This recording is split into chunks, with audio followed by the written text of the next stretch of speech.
सिपुली खेला तारा उरना नद सारा बेगुने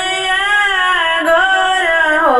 हे ननद ऐसा नया शीशा हमके दीती होरीला बाबू होइते कंगनवा हम बधाइया दीती चुप हो खाए भाभी चुप खजानी रोई मारा होए भाभी तोहरा तो होई है नंदलाल मोहलिया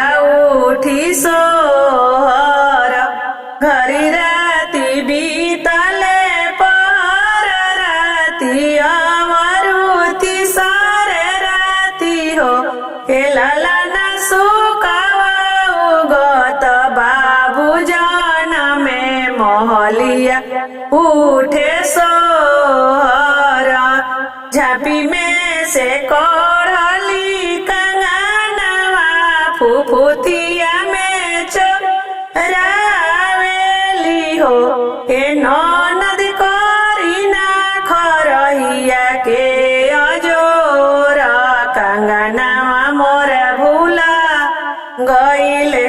हे ननद करना खरहिया के अजोर कंगनवा मोर भूला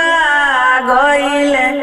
अतना वचन ननद सुनेली पापाया गवा खड़ा भइली हो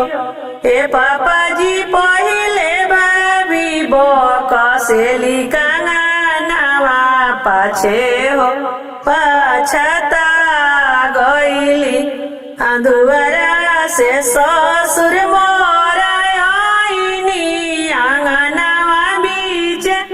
खड़ा भइनी हो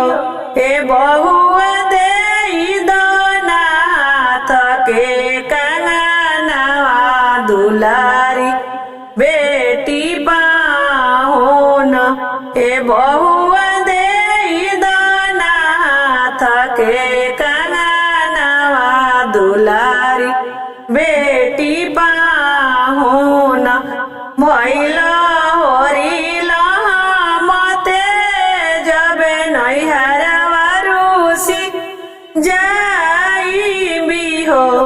हे ससुर जीते जब रौरा बेटा के सुरतिया कंगनवा ना बधाइया देव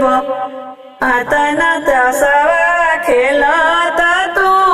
भैया सर बेगुन आगर होए भैया पहिले भाभी बकसेली कंगनवा पाछे हो पाछता गइली दुआरा से प्रभु मोरा आइनी आंगनवा बीचे खड़ा भइनी हो ए रनिया देई दना हाथ के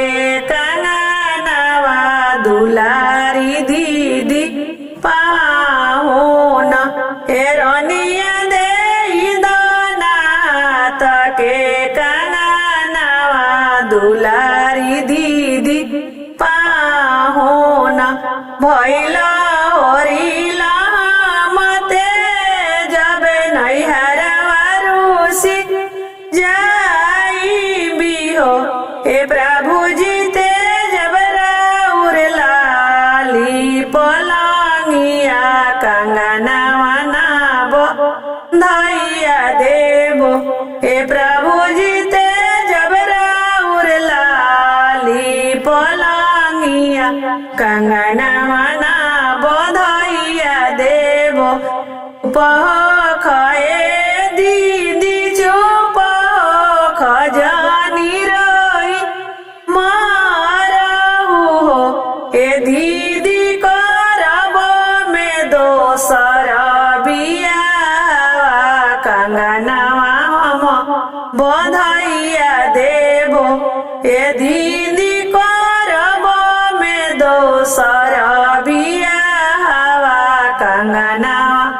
हम बधाइया देव अतना बचन भाभी सुनेली सुनाई ना